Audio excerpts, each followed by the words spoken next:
Now at 4:30, bewildering scene caught on camera. A moving truck filled with everything from sofas to a barbecue grill unloaded on Skid Row right in the middle of the night.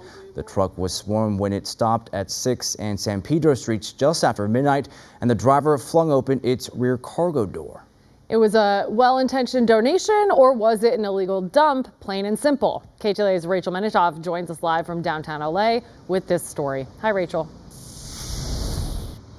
Hi, Sam. Hi, Carlos. Organizations that work directly with Skid Row's homeless population say they get a lot of well-intentioned donations and volunteers handing out supplies, but that isn't always helpful. What is helpful is working together with them and following their protocols. There goes a ping pong table. A strange scene in downtown Skid Row neighborhood. Movers unloading a truck filled with a house worth of furniture around midnight. People seem to swarm the van, dragging away sofas, mattresses, a refrigerator, even a barbecue grill.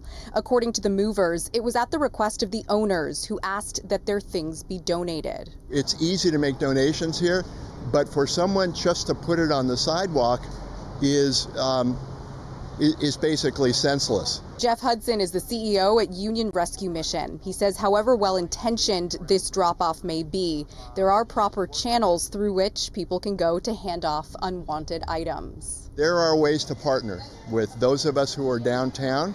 And again, look on our websites, find out how to connect with us, and let's work together because we can't survive without those donations.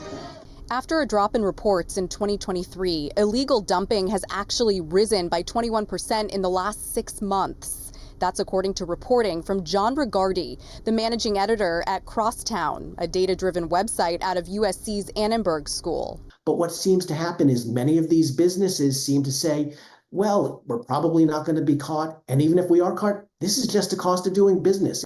The president CEO of the Midnight Mission, David Prentice, says they have structures and systems in place that allow them to serve 700 people breakfast, lunch, and dinner daily. But this display is actually dangerous. A lot of people are suffering from mental health issues.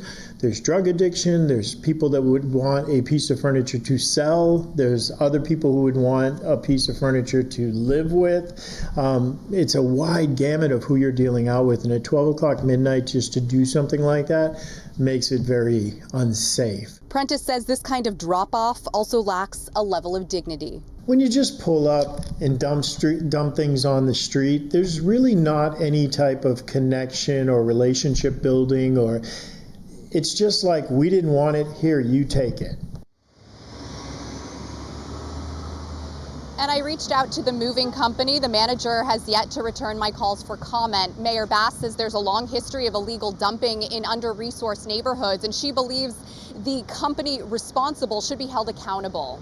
We're live downtown. I'm Rachel Menitoff. Sam Carlos, back to you in the studio.